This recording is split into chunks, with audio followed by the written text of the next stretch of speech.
Lancia Delta, talijanski predstavnik u Golf klasi, predstavljena je javnosti na salonu automobila u Ženevi 2008. godine.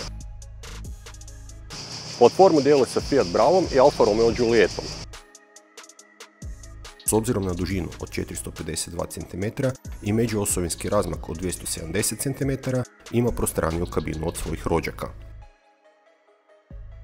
Delta se, naročito u paketu opreme Platino, pozicionirala u luksuzni segment obiteljskih kompakata. Dnevna LED svjetla naprijed i natrag, dvostupanjski servo volan, sjedala u kombinaciji kože i alkantare, automatski dvosonski klima uređaj, Bose ozvučenje sa subwooferom, tempomat i maglenke koje se pale pri skretanju su elementi opreme koje se ne bi posramili ni danas proizvedeni automobili iz tog segmenta. Dodajte tome dvobojnu karoseriju, panoramski krov čiji se prednji dio otvara, grijana sjedala i 18-colne naplatke u crnoj boji i dobili ste auto koji i danas izgleda svježe. Bordeaux Ponte Vecchio boju karoserije je koristio Maserati na svom modelu Quattroporte, pa i to dodaje na ekskluzivnosti. Konkretni model srećom ne zaostaje ni po pitanju motorizacije. Pod haubom je izuzetno rijetka verzija poznatog 1.9 GT-DM motora sa dvije turbine. Sa 190 konjskih snaga i 400 Nm okretnog momenta, bio je to najjači dizelski motor po litri zapremnine na svijetu u trenutku predstavljanja. Uparen sa 6-stupanjskim ručnim mjenjačem, do stotke ubrzava za 7,9 sekundi i potegne do 220 km/h. Od samog ubrzanja do stotke puno su impresivnija među ubrzanja. Dvije turbine omogućavaju Delti da suvereno ubrzava kroz kompletni raspon okretaja i ovo je jedan od rijetkih dizelaša kojeg se isplati tiskati u visoke okretaje, a da pri tome i potrošnja ostane nekim normalnim granicama od 6,5 do 8,5 litara. Nažalost, Delta ima ugrađeni električni servo upravljač, što znači da ste zakinuti za većinu povratnih informacija s ceste. S druge strane, prednost električnog serva je da nema nikakvog izraženog torque stira koji je inače karakterističan za jače prednje polonaše, dakle nema čupanja volana dok naglo pritisnete na gas, nego se sve odvija bez ikakve drame. Kočnice su dobre i pritisak na papučicu se može lijepo dozirati. Auto je na 18-colnim naplacima i unatoč serijskoj dimenziji guma 225/40 dosta je osjetljiv na kolotrage i treba čvrsto držati volan kad naletite na njih. Zvuk motora nije ništa posebno i ne može se mjeriti s 5-cilindarskim dizel motorima iz Alfa Romeo koji razvijaju sličnu snagu, no barem ne morate strahovati od puknuća glave, a i potrošnja je niža za koju litru. Materijali u unutrašnjosti su nekakav miks onih kvalitetnih i tvrde plastike. Alkantara i kože na sjedalima su izuzetno kvalitetni i unatoč 13 godina starosti, dosta ulazaka i izlazaka na dnevnoj bazi i dalje ostavljaju dobar dojam. Auto je prešao 267.000 km i Alcantara se malo izlizala, ali se nije iscufala kao što to bude slučaj na primjer na vozilima iz VAG grupacije. Centralna konzola je napravljena od tvrde plastike. Na oko ne izgleda loše, ali na dodir nije neka sreća. No, sve tipke rade kao i prvog dana. Obloga kontrolne ploče je od finog, mekanog materijala, nasloni za ruke na vratima su lijepi i solidno napravljeni.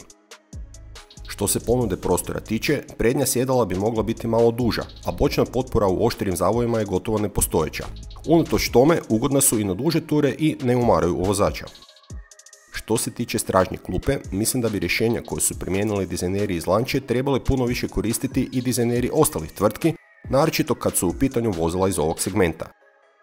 Stražnja klupa se pomiče i može joj se mijenjati nagib naslona i to za svaki segment posebno. Znači u rijetkim prilikama kad vam treba veći prtljažnik, povučite klupu prema naprijed, a ako želite maksimalni komfort za putnike iza, povučite klupu prema natrag i dobili ste jednu od najprostranijih stražnjih klupa u klasi.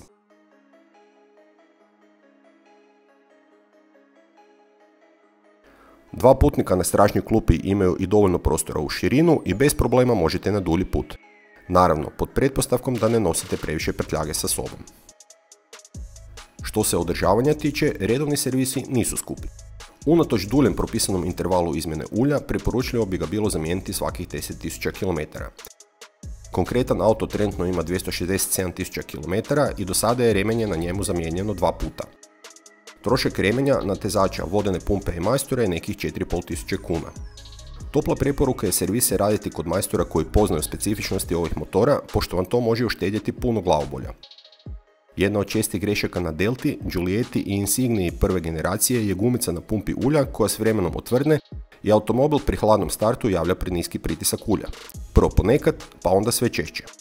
Ovisno o ostalim konstrukcijskim rješenjima koja su striktno vezana za određeni model i marku auta, ta greška može biti samo stavka koja vas nervira, a može prouzročiti i ozbiljno oštećenje motora. Kod Delti se može proći bez oštećenja letećih ležajeva ako se gumica zamijeni na vrijeme, dok je recimo dosta Insignija prve generacije završila u dijelovima zbog oštećenih letećih ležajeva i radilice. U svakom slučaju pri kupnji obavezno upalite auto kad je potpuno hladan. Ako dobijete poruku o preniskom pritisku ulja, imate dobar argument za pregovaranje o cijeni. U svakom slučaju, preporučljivo je zamijeniti gumicu na pumpi ulja barem na svakom velikom servisu. Trošak nije velik i svaki sposobni majstor neće imati problema pri zamjeni. Vlasnici koji vole stisnuti gas do kraja na niskim obrtajima i u visokom stupnju prijenosa će mijenjati dvomaseni zamašnjak prije onih koji znaju čemu služi ručica mjenjača. Još jedan veliki problem kod Delte predstavljaju dijelovi karoserije koje nije lako nabaviti. Zamjenskih dijelova nema previše, tako da ćete tražiti rabljene originale, a njihova ponuda je najveća, logično, u Italiji. Dakle, ukoliko tražite nešto 10 godina staro u Golf klasi, Delta može biti interesantna alternativa. Nema ih puno na cesti, u pravilu su jako dobro opremljene, a zbog stereotipa u talijanskim vozilima ih možete nabaviti dosta jeftinije od njemačke konkurencije. Nekakva realna cijena za održavani primjerak s ovakvom opremom i ovim motorom bi se kretala oko 6000 eura. Puno su češći primjerci s 1.6 dizelskim motorom, međutim zbog razlike u performansama to su praktično dva različita auta. Osobno bih uvijek rađe pričekao da se u oglasniku pojavi ovakav Twin Turbo ili 1.8 turbo benzinac sa 200 konjskih snaga, pošto onda uz atraktivni vanjski paket dobijete i motor koji puno bolje odgovara karakteru ovog vozila.